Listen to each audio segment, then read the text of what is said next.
Choose this day.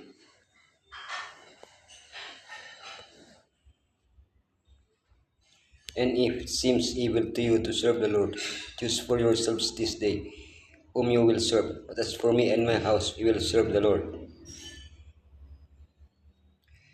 Joshua felt his end was near. He had fought the good fight. He had finished the race. He had kept the faith. He could confidently await, like Paul, his crown of righteousness. But like Caleb, he still had to make sure that others would take up the torch and lead Elohim's people on the right path. For that reason, he gathered the people in Shechem to renew the covenant of faithfulness and to exhort them to choose a life of service to Elohim.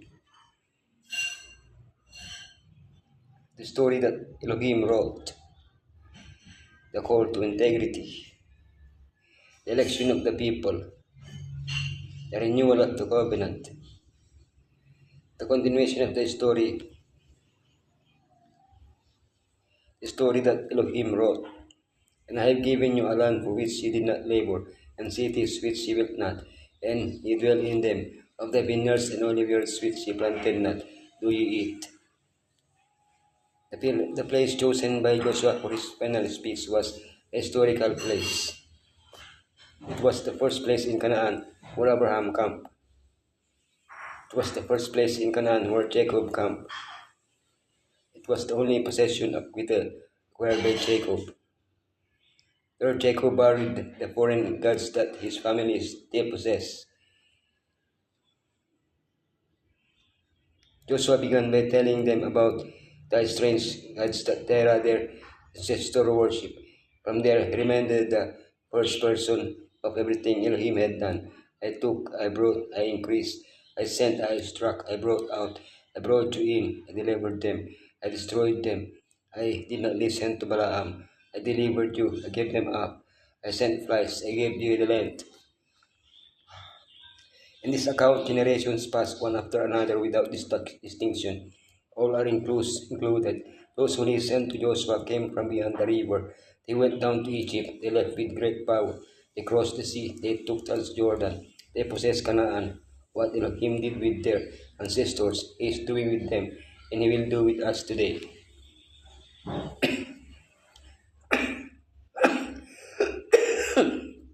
The call to integrity.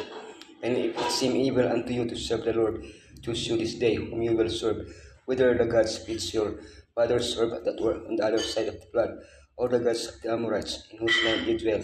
But as for me and my house, we will serve the Lord.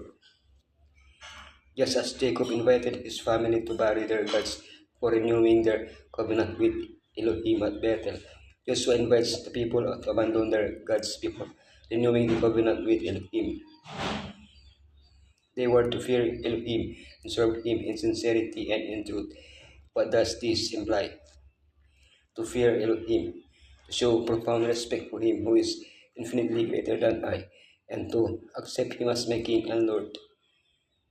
To serve Elohim in sincerity and integrity, a service without defects. This is how the animal was defined that was only suitable for slaughter if it was without defect.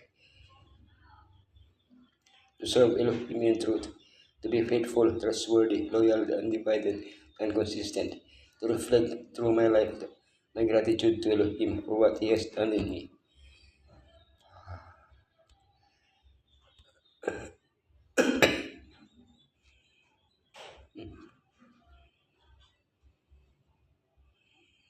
The election of the people, and the people answered and said, Elohim forbid that we should forsake the Lord to serve other gods. What was the response to Joshua's call?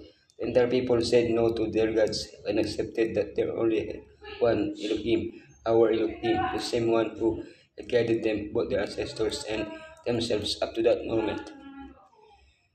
Instead of congratulating the people on their decision, Joshua gave an unexpected response. You are unfit to serve the Lord.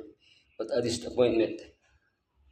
Joshua had heard his parents make the same promise and had seen how they had repeatedly broken it for 40 years. This harsh response achieved its purpose. The new generation was determined not to repeat the same mistakes. The renewal of the covenant. So Joshua made a covenant with the people that day and set them a statute and an ordinance in Shechem. To conclude his speech, Joshua asked them to remove the gods that are among you and to turn their hearts back to Elohim. For the third time, the people pledged to serve Elohim. The covenant was ratified, and like Moses, Joshua gave them statutes and laws. Although the covenant with Elohim is based on a living relationship with Him and cannot be fully expressed through mere regulations, Joshua understood that it was necessary to leave clear reminders that would help them stay in the covenant. He put the covenant in writing and erected a memorial monument, a stone to serve as a witness to the commitment they had made. The continuation of the story. And Israel served the Lord all the days of Joshua and all the days of the elders that overlived Joshua, in which had known all the works of the Lord that he had done for Israel. The book of Joshua ends with three burials. One of them, prophesied hundreds of years earlier, was the burial of Joseph in Jacob's inheritance. The rebellious generation that had come out of Egypt was buried in the desert, but the new generation was to be buried in their inheritance, along with those who had remained faithful in an unfaithful generation. This new generation remained faithful, but what about the next generation? Each generation must make its own covenant with Elohim. The faith of their parents can help them make the right decision, but the decision is theirs. Let us make our decision today. As for me and my household, we will serve the Lord. Our general, who has never lost a battle, expects willing, faithful service from everyone who has enlisted under his banner. In the closing controversy, now waging between the forces for good and the house of evil, he expects all, laymen as well as ministers, to take part. All who have enlisted as his soldiers are to render faithful service as minutemen, with a keen sense of their responsibility resting upon them individually.